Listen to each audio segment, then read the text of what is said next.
اب ہم اللہ کا نام لے کر سورہ صف کا آغاز کر رہے ہیں۔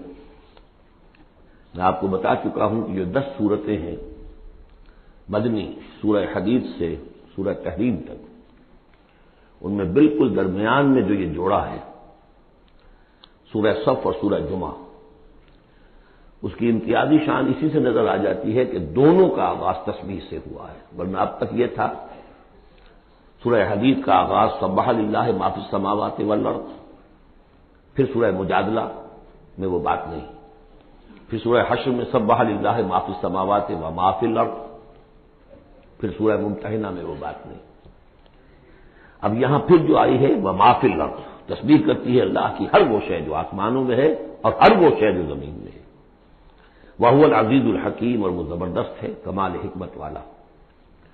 لیکن اس کے فوراً بعد سورہ جمعہ ہے، وہ ہے یسبح للہ ما فی السماوات وما فی الارض، تو اس میں جوڑے ہونے کی نسبت بہت نمایاں ہو گئی، مشابہت بھی ہے، تسبیح دونوں کا آغاز ہو رہا ہے، پھر تکمیل ہو رہی ہے۔ میں نے بتایا تھا کہ نسبت زوجیت میں کسی مقصد کے لیے جنس جو ہے دو، وہ کسی اعلیٰ تر مقصد کے لیے ان کے اندر ریسیپروکل نسبت رکھی جاتی ہے۔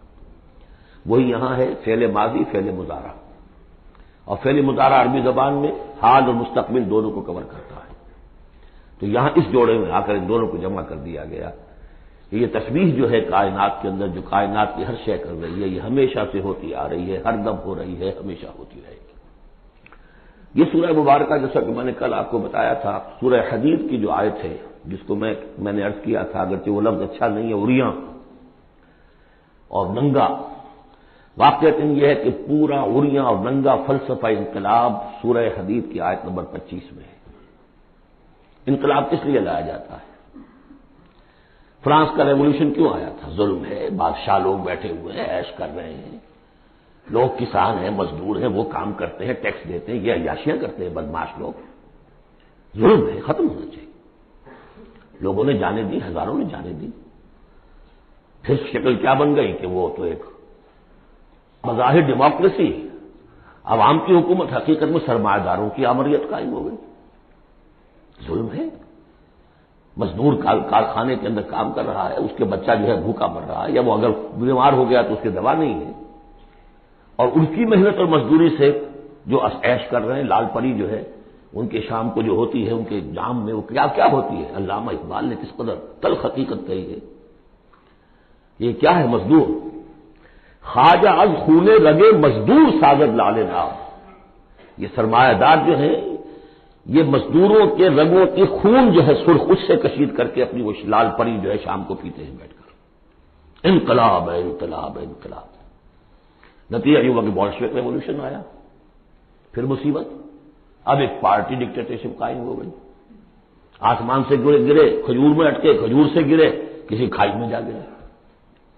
یہ سارا چکر کیوں ہو رہا ہے؟ ان سرچ آف جسٹس،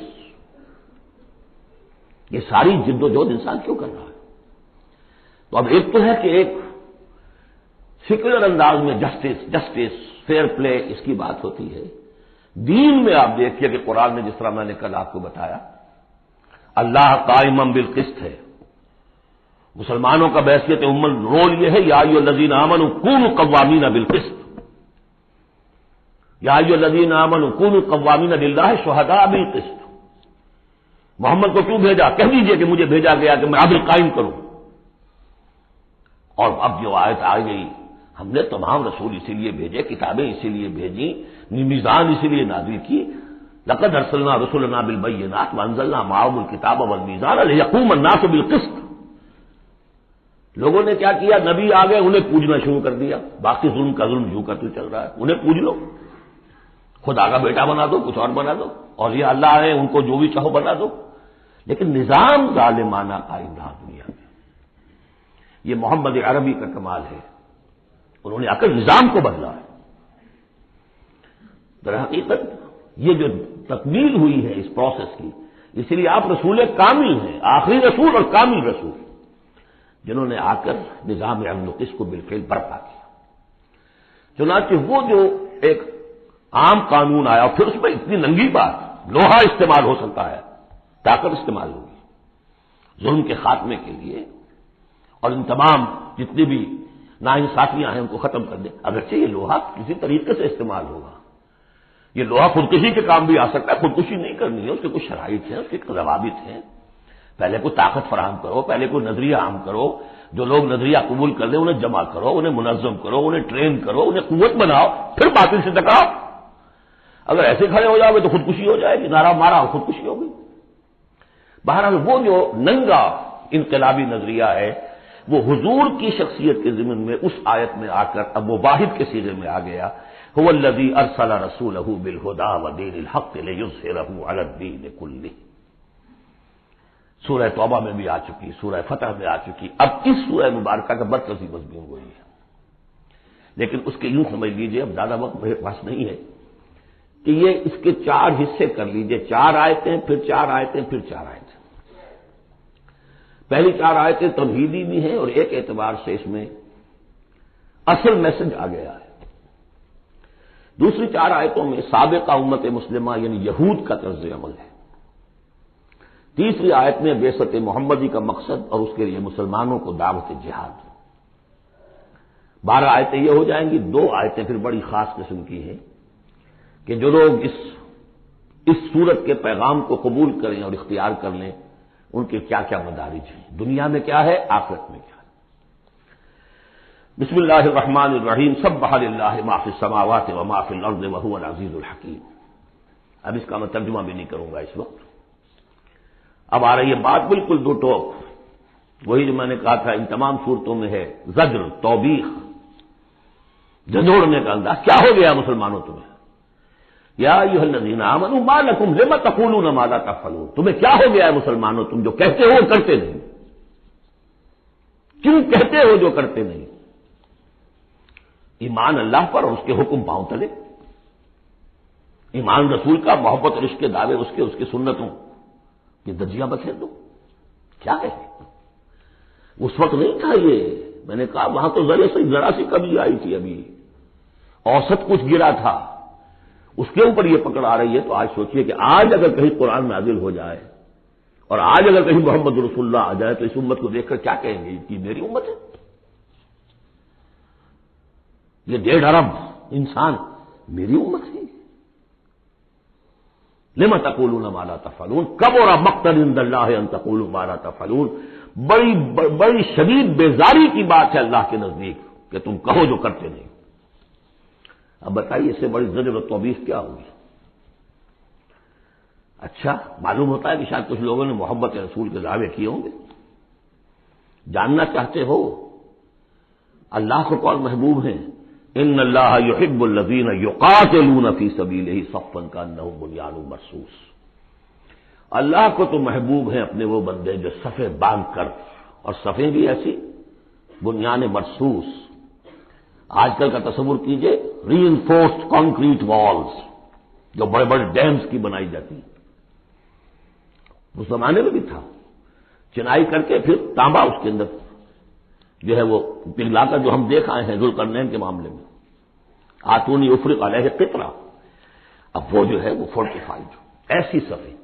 آج ایک صاحب نے توجہ دلائی، اسی کا عکس ہونا چاہیے ہماری جب نماز کے اندر صف بندی ہوتی ہے، کوئی خلا نہیں ہونا چاہیے. حضور نے فرمایا کہ شیطان کھڑا ہوتا ہے بیچ میں، پھر کندھے سے کندھا ملا ہونا چاہیے. لیکن ہمارے ہاں اس کا کوئی اہتمام نہیں ہوتا.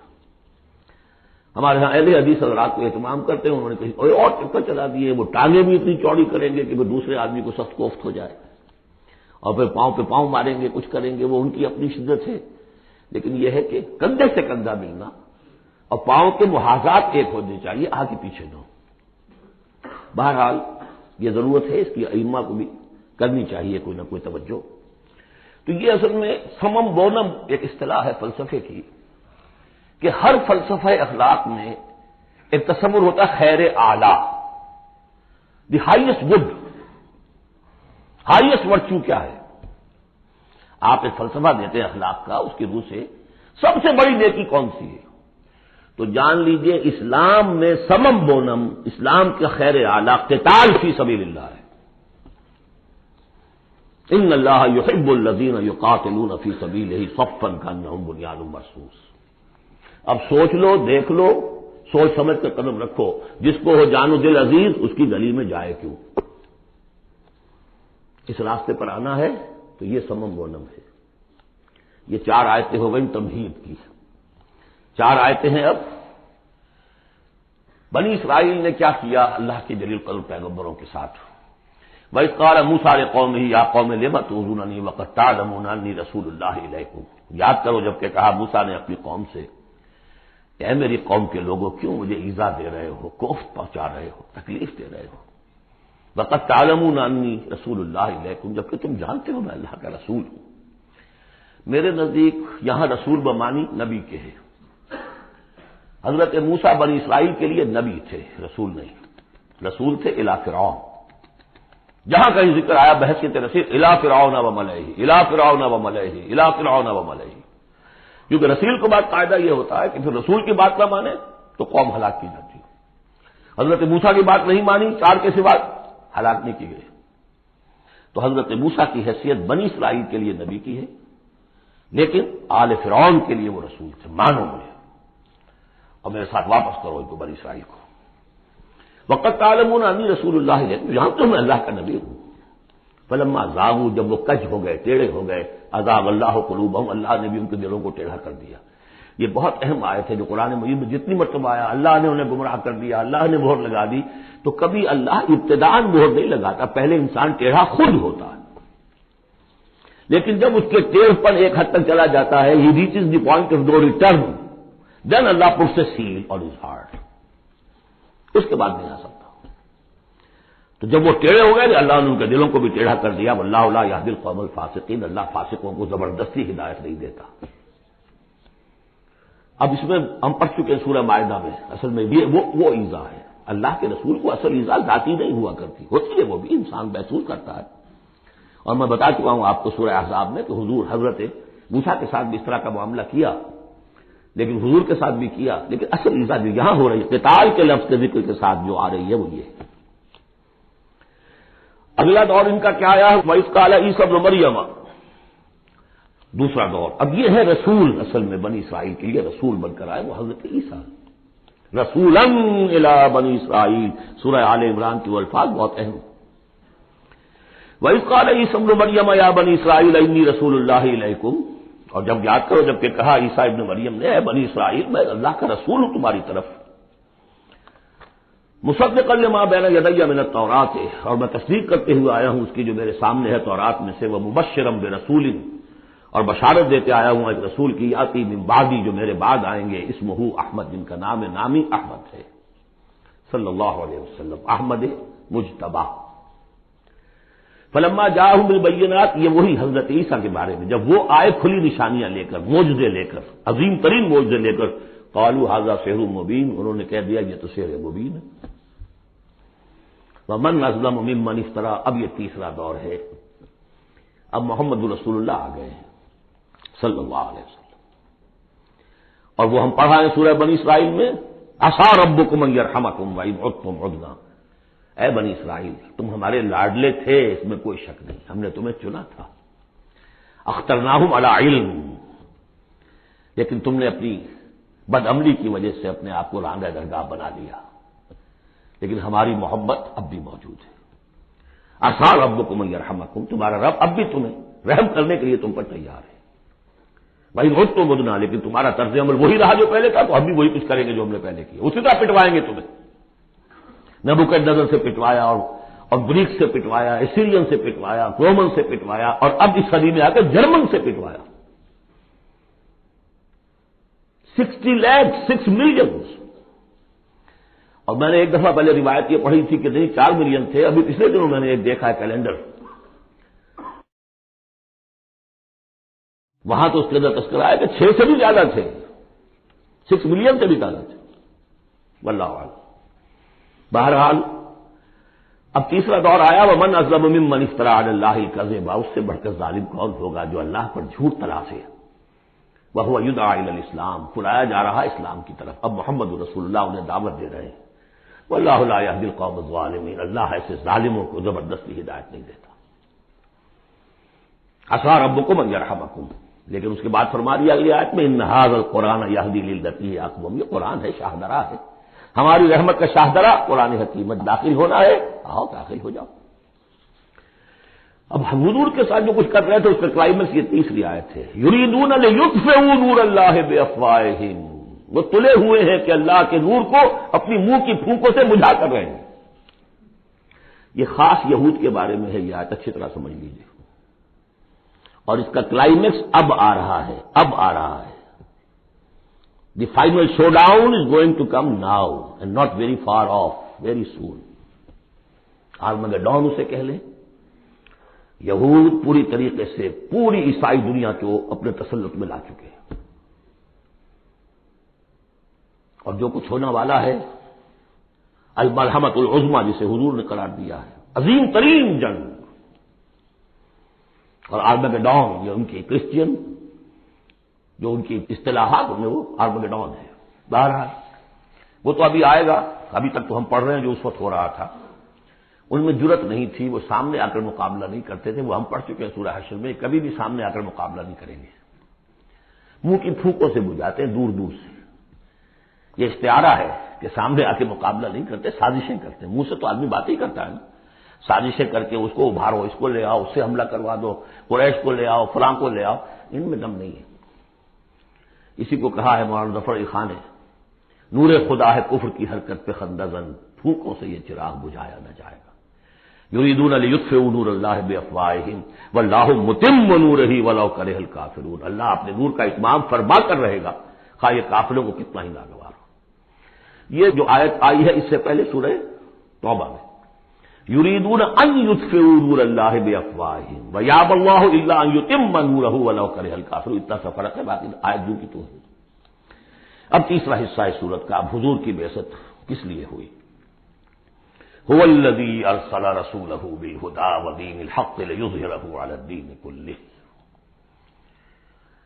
یہ خاص آیت میں آپ کو بتا چکا ہوں کہ انبیاء کی بعثت، رسولوں کی بعثت کے لیے بشیر، نذیر اور مذکر، مربی، معلم، یہ سارے الفاظ، شاہد، یہ سب مشترک ہیں۔ یہ صرف محمد رسول اللہ کے لیے ہے اور 3 دفعہ ہے۔ وہی ہے اللہ جس نے بھیجا اپنے رسول کو صلی اللہ علیہ وسلم، الہدا، کامل ہدایت نامہ جو ان پر کامل ہو گیا، اور دین حق، وہ میزان جو دی گئی تھی تمام انبیاء کو، وہ میزان اب کامل ہو کر دین حق، سچا، مکمل، عادلانہ، مبنی بر عدل و قسط نظام زندگی ہے جو بن گیا۔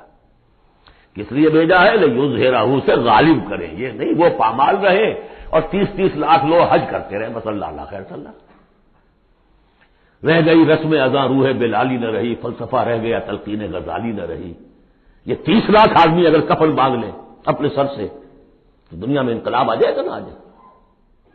حج کریاؤ، رمضان کا عمرہ کراؤ، ریچولز حرام سے کمائی کرو اور عمرے کرو۔ هو الذی ارسل رسولہ بالہدی ودین الحق لیظہرہ علی الدین کلہ ولو کرہ المشرکون۔ مشرکوں کو تو یہ پسند نہیں ہوگا، مشرک چاہیں گے توحید کا نظام قائم ہو جائے، اللہ کی حکومت پوری زندگی پہ قائم ہو جائے۔ اور مشرک کون ہے؟ مشرک صرف بت پرست نہیں ہے، سب سے بڑا مشرک وہ ہے جو کہ ہیومن ساورنٹی کا اعلان کر رہا ہے، وہ تو خدائی کا اعلان کر رہا ہے۔ بت پرست نے تو یہی سمجھا ہوگا یہ کوئی دیوی ہے، دیوتا ہے، کوئی ہماری سفارش کر دے گا، اس کے علاوہ وہ تو خدا بن رہے ہو تم کہ ہم حاکم ہیں۔ یہ دعویٰ تو نمرودیت کا دعویٰ ہے، یہ دعویٰ تو فرعونیت کا دعویٰ ہے، حاکم ہم ہیں۔ الیس لی ملک مصر وہذہ الانہار تجری من تحتی۔ فرق یہ ہے کہ وہ ایک شخص ہوتا تھا، اب پوری قوم ہے، بس اب کچھ بھی نہیں۔ وہ کبھی پسند نہیں کر سکتے، تصادم ہونا ناگزیر ہے، جہاد کرنا پڑے گا، کشمکش کرنی پڑے گی۔ اب وہ کون کریں گے؟ جو اللہ کو ماننے کا دعویٰ کرے اور رسول کو ماننے کا دعویٰ کرے۔ اگلی آیت پڑھ لیجئے، یا ایھا الذین آمنوا هل ادلکم علی تجارۃ تنجیکم من عذاب الیم۔ اے ایمان کے دعوے دارو، کیا میں تمہیں بتاؤں وہ تجارت جو تمہیں دردناک عذاب سے چھٹکارا دلا دے؟ تؤمنون باللہ ورسولہ وتجاہدون فی سبیل اللہ باموالکم وانفسکم۔ ایمان لاؤ اللہ پر جیسے کہ ایمان لانے کا حق ہے۔ سورہ نساء میں بھی پڑھ چکے ہم، یا ایھا الذین آمنوا آمنوا باللہ ورسولہ والکتاب الذی نزل علی رسولہ۔ سورہ حجرات میں ڈیفینیشن مومن کی یہی ہے، انما المؤمنون الذین آمنوا باللہ ورسولہ ثم لم یرتابوا وجاہدوا باموالہم وانفسہم فی سبیل اللہ، تؤمنون باللہ ورسولہ وتجاہدون فی سبیل اللہ باموالکم وانفسکم ذالکم خیر لکم ان کنتم تعلمون یغفر لکم ذنوبکم ویدخلکم جنات تجری من تحتہا الانہار، وہ تمہارے لیے تمہارے گناہ بخش دے گا، تمہیں داخل کرے گا ان باغات میں کہ جن کے نیچے نہریں بہتی ہوں گی، اور ان باغات میں مسکن دے گا، مساکن طیبہ، بہت پیارے، بہت اعلیٰ، فی جنات عدن، ریزیڈینشل گارڈنز میں، ذالک الفوز العظیم، یہی بڑی کامیابی ہے۔ یہ بہت اہم نقطہ ہے، بندہ مومن کی نگاہ اس کامیابی پر جمی ہونی چاہیے، دنیا کی کامیابی پہ نہیں، دنیا میں دین کی کامیابی پر بھی نہیں۔ آپ حیران ہو یہ کیا کہہ رہا ہے؟ نصب العین صرف آخرت۔ اگر آپ نے دنیا میں کامیابی کو نصب العین بنا لیا تو گڑبڑ ہو جائے گی، پھر آپ کہیں گے یہ تو صحیح طریقے سے کام نہیں ہو رہا تو ٹیڑھے سے کرو، سیدھی انگلیوں گھی نہیں نکل رہا تو ٹیڑھی کرو، بائی ہک اور بائی کروک، جیسے کوئی ہاکی کا پلیئر چلتا ہے لے کر کیری کرتا ہے، اسی میں تحریکیں گم ہو جاتی ہیں، تحریکوں کے قبرستان بنے ہیں اسی بنیاد پر۔ تم دیکھو تمہارا فرض یہ طریقہ کار، یہ اس طریقے پہ کام کرتے رہو، نتیجہ نکلے نہ نکلے تمہیں اس سے کوئی بحث نہیں۔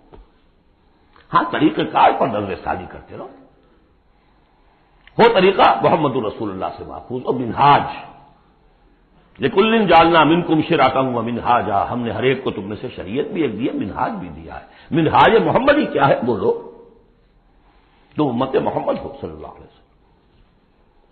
تو یہ بات نوٹ کر لیجئے، بہت اہم ہے، بس تجزیہ کر لیجئے اب تک جو کچھ آیا ہے اس میں، بلکہ اب آخری دو آیتیں بھی پڑھ لیجئے، ایک حیثیت سے یہ 12ویں آیت پر آ کر مضمون مکمل ہو گیا۔ ذالک الفوز العظیم، بڑی کامیابی یہی ہے۔ البتہ دنیا میں ایک اور بونس کی شکل میں ہے، وَأُخْرَىٰ تُحِبُّونَهَا، ایک اور شے جو تمہیں بہت پسند ہے۔ اللہ کی نگاہوں میں تو اس کی کوئی حیثیت نہیں، اس لیے کہ اللہ کی نگاہ میں تو اگر وہ کرنا ہی چاہے تو دین حق کو غالب کر دے آنے واحد میں۔ اللہ تو تمہیں دیکھ رہا ہے بس کہ تم نے کتنی کچھ جانفشانی کی، کہ چونکہ تمہارا امتحان ہے، لیکن تمہاری نگاہوں میں بہرحال انسان ہو تو بربنائے طب بشری انسان چاہتا ہے کہ کوئی جو کچھ ہم کریں اس کا نتیجہ بھی اگر نظر آ جائے تو کیا کہنے۔ وہ اخریٰ تحبونہا، اور وہ دوسری چیز اور بھی جس کا جو تمہیں پسند ہے، وہ کیا ہے؟ نصر من اللہ وفتح قریب، اب اللہ کی طرف سے مدد آیا چاہتی ہے اور فتح تمہارے قدم چوما چاہتی ہے۔ لیکن یہ ظاہر بات ہے یہ کب اتری ہے، یہ میں آپ کو بتا چکا ہوں، اس کو سمجھیے سورہ صف کو، سورہ احزاب کا ضمیمہ، وَبَشِّرِ الْمُؤْمِنِينَ، یہی الفاظ آئے ہیں، اور اے نبی اس کی بشارت دے دیجیے اہل ایمان کو۔ قول میں حضور کا آپ کو سنا چکا ہوں، آپ نے فرما دیا تھا غزوہ احزاب کے بعد، لن تغزوکم قریش بعد عامکم ھذا، اے مسلمانوں اب اس سال کے بعد قریش تم پر چڑھ کر نہیں آ سکتے، ایگزاسٹ ہو چکے ہیں۔ ولکنکم تغزونہم، اب تمہاری طرف سے انیشیٹو ہوگا، اور وہ انیشیٹو تھا کہ جو عمرے کے سفر کی نیت سے آپ نے کیا، صلح حدیبیہ ہو گئی، اور انا فتحنا لک فتحا مبینا کی آیت اتری۔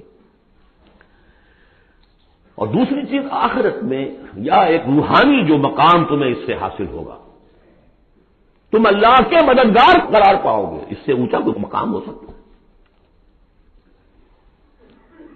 یا ایھا الذین آمنوا کونوا انصار اللہ، اگر تم اللہ کے دین کا جھنڈا اٹھانے کے لیے اپنی جانیں لگا رہے ہو تو کس کے مددگار ہو؟ اللہ کا دین ہے، جھنڈا اس کا ہے، اور یہ فرض منصبی اصل تھا محمد کا، تو ان کی بھی مدد ہے، من انصاری اللہ آگے آ جائے گا۔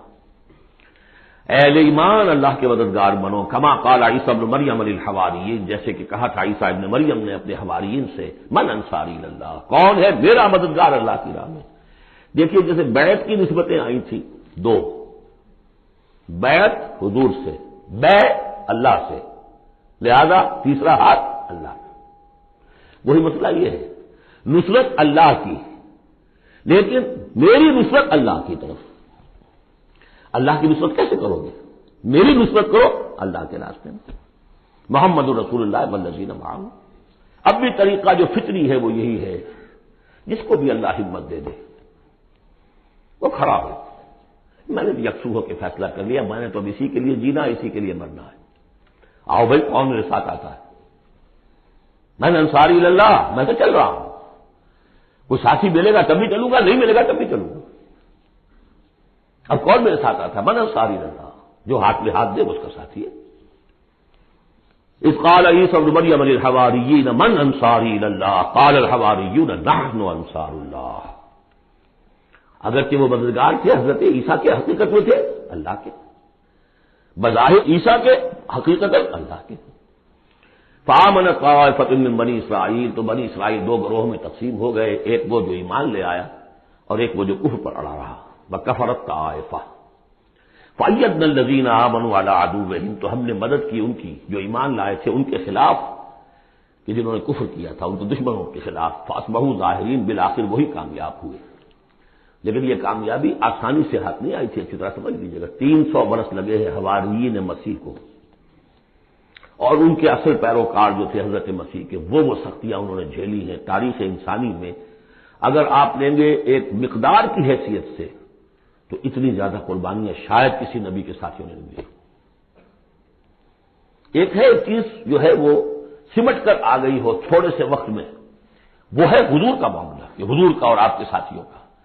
لیکن جتنے طویل عرصے تک اور جس قدر شدید پرسیکیوشن، عام خیال یہی، اور میں بھی اس کا قائل ہوں، کہ سورہ یاسین میں جو ذکر ہے، وہ جو 2 رسول بھیجے گئے اور پھر تیسرا بھیجا گیا، وہ اصل میں حواریین مسیح تھے، رسول کے رسول تھے، اللہ کے رسول نہیں تھے براہ راست۔ اسی طریقے سے آپ کو معلوم ہے جو پرسیکیوشنز ہوئی ہیں ان کی، جس طریقے سے انہیں ستایا گیا ہے۔ اصحاب الاخدود تھے، وہ بھی عیسائی تھے، جن کو کہ یہودیوں نے جلایا، ابو نواس نے، وہ بھی عیسائی تھے، حضرت مسیح کے ماننے والے۔ اسی طریقے سے یہ 7 سلیپرز کون سے جو جان بچا کر گئے تھے، اصحاب کہف عیسائی تھے۔ رومی شہنشاہیت تھی، بت پرستوں کی شہنشاہیت تھی، اس میں جو کچھ پرسیکیوشن ہوئی ہے، وہ تو 300 عیسوی میں پھر رومن امپائر نے عیسائیت قبول کی ہے۔ اس کے بعد سے پھر ظاہر بات ہے، چاہے عیسیٰ کو وہ صحیح طور پر مانتے ہیں، غلط طور پہ مانتے ہیں، عیسیٰ کے ماننے والے ہیں، وہ کہتے ہیں وہ حرام زادہ ہے، وہ کہتے ہیں کہ نہیں وہ اللہ کا بیٹا ہے، بس اتنا ہی فرق ہو گیا، وہ ایک انتہا کو نکل گئے، وہ دوسری انتہا کو نکل گئے۔ باسٹرڈ کہتے ہیں کھلم کھلا، سن آف مین، اور وہ لوگ کہہ رہے اللہ، لیکن مانتے تو ہے، یہ انکار کرتے ہیں۔ تو مان ہمارے ہاں بھی کتنے ہی لوگ ہیں حضور کے رتبے کو جب نعتوں میں بیان کرنے آئیں گے اللہ سے کم چھوڑتے ہیں، اللہ سے اوپر بنا دیتے ہیں۔ اوتار کا عقیدہ میں آپ کو بتا چکا ہوں، وہی جو مصطفی عرش تھا خدا ہو کر اتر پڑا وہ مدینے میں مصطفیٰ ہو کر۔ مدینے کی مسجد میں ممبر کے اوپر بغیر عین کے ایک عرب ہم نے دیکھا، عرب میں سے عین نکال دے کیا رہ جائے گا؟ رب۔ کون ہے کہنے والا یہ؟ مسلمان، محمد کا امتی ہے۔ یہ جو انتہائیں ہوتی ہیں، غلو ہوتا ہے، یا اہل کتاب لا تغلو فی دین، دیکھو تو غلو ہم کم ہے کم کرنے والے۔ کون سا جرم ہے جو پچھلوں نے کیا ہم نے نہیں کیا، سوائے اس کے کہ اس قرآن کی تحریف ہم نہیں کر سکے، اس کے متن کی بس، اور وہ اس لیے اسپیشل پروٹیکشن اللہ کی تھی۔ یہ ہے سورہ صف، ایک سورت بھی سمجھ میں آ جائے تو زندگی کا راستہ بالکل واضح ہو جاتا ہے۔ البتہ یہ جو قتال اس میں بتایا گیا، میں نے عرض کیا تھا قتال ایسا نہیں ہے کہ اٹھاؤ ہتھیار جاؤ نعرہ مارو اور خودکشی کر لو، ٹکرا جاؤ، اس کا ایک پروسیس ہے۔ پہلے اس کے لیے مردان کار چاہیے، ایسے مردان کار جن کے دلوں میں اللہ کی محبت کے سوا دنیا کی کوئی محبت نہ رہ گئی ہو، جو ہم سورہ شورى میں پڑھ چکے ہیں۔ فما اوتیتم من شیء فمتاع الحیاۃ الدنیا وما عند اللہ خیر وابقى للذین آمنوا وعلی ربهم یتوکلون۔ طالب آخرت بن چکے ہو، واقعتاً کہنے کی حد تک نہیں، زبانی کلامی نہیں، فی الواقع۔ پھر ان کے اندر وہ اخلاص اور خلوص، پھر ایک نظم کی پابندی، ایک لیڈر کے ساتھ عہد، جو کہو گے۔ یہ تقاضے اگر پورے نہیں ہوتے، اور محترم تعداد کے اندر 2-4 سے تو نہیں ہوگا معاملہ، 4 کا ہوتا معاملہ تو حضرت موسیٰ کے ساتھ بھی تھے، 3-4 تو اور 150 تو اور بھی شاید نکل ہی آتے، کوئی ذرا اور محنت کرتے، لیکن نہیں، معتدل تعداد، ریکوزٹ نمبر۔ لہذا اس کو تیار کرنے کے لیے کیا طریقہ کار ہے؟ یوں سمجھیے کہ منہج انقلاب محمدی کے 2 حصے ہیں۔ اوپر کا حصہ ٹکراؤ، تصادم، وہ سب کو معلوم ہے، غزوہ بدر، غزوہ احد، غزوہ عذاب، فلاں فلاں، کس کو نہیں معلوم؟ لیکن اکبر الآبادی کا بڑا پیارا شعر ہے، خدا کے کام دیکھو بعد کیا ہے اور کیا پہلے ہے، نظر آتا ہے مجھ کو بدر سے غار حرا پہلے ہے۔